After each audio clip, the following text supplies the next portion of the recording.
Star স্পোর্টসকে আমার কথোপকথনের ভিডিওটি রেকর্ড করতে বারণ করা সত্ত্বেও ওরা সেটাই করেছে এবং ভিডিওটি সম্প্রচারও করেছে। তো রোহিত শর্মা মুখে কিছু বললেই সেটা শুনে ফেলছে জনতা। এই কেমন কথা? প্রযুক্তির উন্নতির সাথে সাথে খেলোয়াড়দের ব্যক্তিগত বলে তো কিছুই থাকলো না। আইপিএল এর সম্প্রচারকারী প্রতিষ্ঠান স্টার স্পোর্টসের বিরুদ্ধে এমন অভিযোগ এনেছে রোহিত শর্মা। মুম্বাই ইন্ডিয়ান্সের সাবেক ব্যাটার ও এখনকার কলকাতা নাইট রাইডার্সের কোচ অভিষেক নারায়ের সাথে কথা বলার সময় রোহিত মাইক্রোফোন বন্ধ করতে বলেন স্টার স্পোর্টসকে,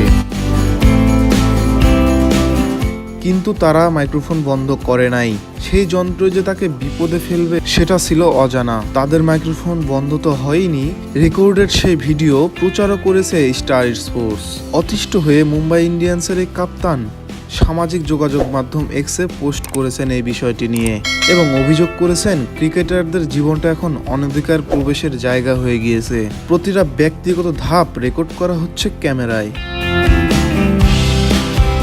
তিনি বলেন, এক্সক্লুসিভ কন্টেন্টের চাহিদা আর শুধু ভিউ আর এনগেজমেন্টের আশায় যদি সবাই উখিয়ে পড়ে তাহলে একদিন এটি ক্রিকেটের মধ্যে আস্থার জায়গা নষ্ট করে ফেলবে।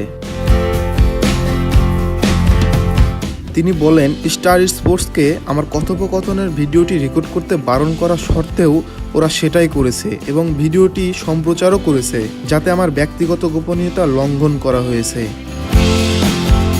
শুধুমাত্র এক্সক্লুসিভ কন্টেন্ট, ভিউ ও এনগেজমেন্টের জন্য যা চলছে তাতে সমর্থক এবং এক ক্রিকেটারের সঙ্গে আরেক ক্রিকেটারের সম্পর্ক ভেঙে যাবে। সুবুদ্ধি উদয় হোক। প্রিয় দর্শক, আমাদের চ্যানেলটি যদি ভালো লাগে তাহলে অবশ্যই লাইক করে সাবস্ক্রাইব করবেন। ধন্যবাদ।